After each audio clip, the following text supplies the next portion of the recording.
میں نے گھر پہنچ کر جیسے ہی دروازہ کھولا اندر سے مردانہ آواز سنائی دی۔ پاپا تو 2 دن کے لیے گھر سے باہر گئے تھے، تو پھر یہ آواز کس کی ہو سکتی ہے؟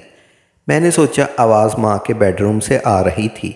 میں نے بے چینی سے ماں کے بیڈ روم کی طرف قدم بڑھائے اور دروازے کے سوراخ سے اندر جھانکا۔ وہاں کا منظر دیکھ کر میں دنگ رہ گئی۔ دوستو، کہانی شروع کرنے سے پہلے میری آپ سے ایک درخواست ہے۔ اگر آپ نے ابھی تک میرے چینل کو سبسکرائب نہیں کیا تو ابھی سبسکرائب کریں اور ویڈیو کو لائک ضرور کریں۔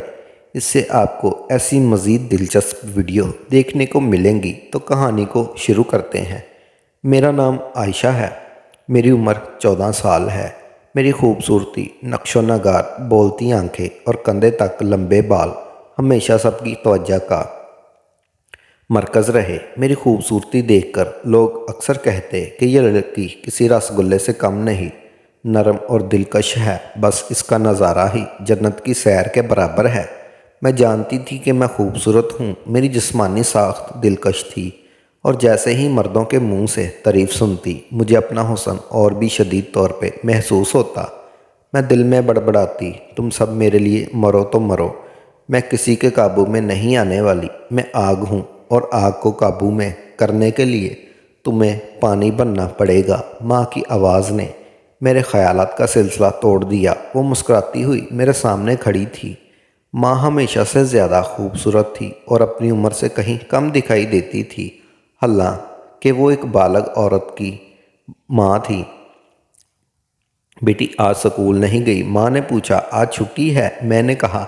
اس وقت ماں نے گلابی ساڑی پہنی ہوئی تھی اور جیسے ہی وہ مسکرائی میں نے محسوس کیا کہ اس کا چہرہ بھی دمک اٹھا ہے۔ مجھے ہمیشہ یہی لگتا تھا کہ ماں تب ہی اتنی تیار ہوتی ہے جب جمشید چچا گھر آنے والے ہوتے ہیں۔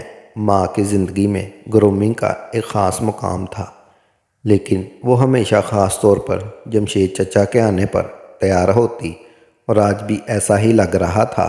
میں نے پوچھا، آج جمشید چچا آ رہے ہیں؟ ماں ہنستے ہوئے کہنے لگی، جاؤ اپنی دوست نور سے ملو۔ میں حیران رہ گئی۔ ماں، آج آپ مجھ سے اتنی مہربان کیوں ہیں؟ آپ مجھے اچانک نور کے گھر کیوں بھیج رہی ہیں؟ میرے ذہن میں بے شمار سوال اٹھنے لگے، لیکن میں نے پوچھنے کی ہمت نہیں کی۔ بہرحال میں بھی نور سے ملنے کے لیے بے چین تھی، تو میں پیدل اس کے گھر چل پڑی۔ نور کا گھر ہمارے گھر کے صرف 10-15 منٹ کے فاصلے پر تھا۔ جب میں وہاں پہنچی تو دروازہ کھلا ہوا تھا۔ بغیر کسی آواز دیے میں اندر چلی گئی۔ گھر میں نور کی ماں کے علاوہ کوئی اور موجود نہیں تھا۔ عائشہ، اندر آؤ، نور کی ماں نے مجھے دیکھتے ہی کہا۔ نور اور امجد اپنی دادی کے گھر گئے ہیں، کل صبح تک واپس آئیں گے۔ بیٹھو پلیز۔ میں تھوڑا عجیب محسوس کر رہی تھی، لیکن پھر بھی میں چند منٹ ان کے ساتھ بیٹھ گئی۔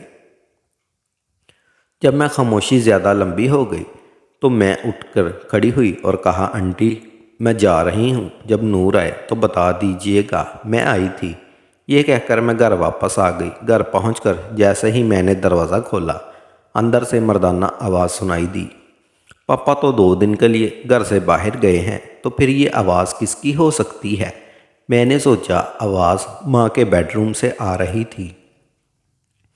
میں نے بے چینی سے ماں کے بیڈ روم کی طرف قدم بڑھائے اور دروازے کے سوراخ سے اندر جھانکا۔ وہاں کا منظر دیکھ کر میں دنگ رہ گئی۔ اندر ماں اور جمشید چچا موجود تھے۔ وہ دونوں بہت خوش دکھائی دے رہے تھے اور ایک دوسرے کی آنکھوں میں محبت سے دیکھ رہے تھے۔ ماں نے جمشید چچا کے پیٹ میں گدگدی کی، جس پر وہ بے ساختہ ہنسنے لگے۔ یہ منظر میری برداشت سے باہر تھا، لیکن میں کچھ بول نہیں پا رہی تھی۔ جمشید چچا نے کہا، تمہارا شوہر حمزہ کوئی آدمی نہیں، وہ ایک بے وقوف ہے۔ جمشید چچا کی بات پر ماں ہنسنے لگی۔ حمزہ تو بس ایک پردہ ہے جس کی آڑ میں تمہارے ساتھ ہوں۔ میں جانتی ہوں کہ ایسے شوہر کو کس طرح اپنی انگلیوں پر نچانا ہے۔ میں نے زندگی میں پہلی بار اتنا جاندار اور جوشیلا منظر دیکھا تھا۔ دل میں ایک عجیب سا احساس تھا۔ ماں کسی اور کے ساتھ خوشی کے لمحات گزار رہی تھی، اور یہ بات میرے لیے بہت تکلیف دہ تھی۔ اگر یہ سب میرے لیے والد کے ساتھ کر رہی ہوتی تو شاید مجھے اتنی تکلیف نہ ہوتی، لیکن یہاں معاملہ بالکل مختلف تھا۔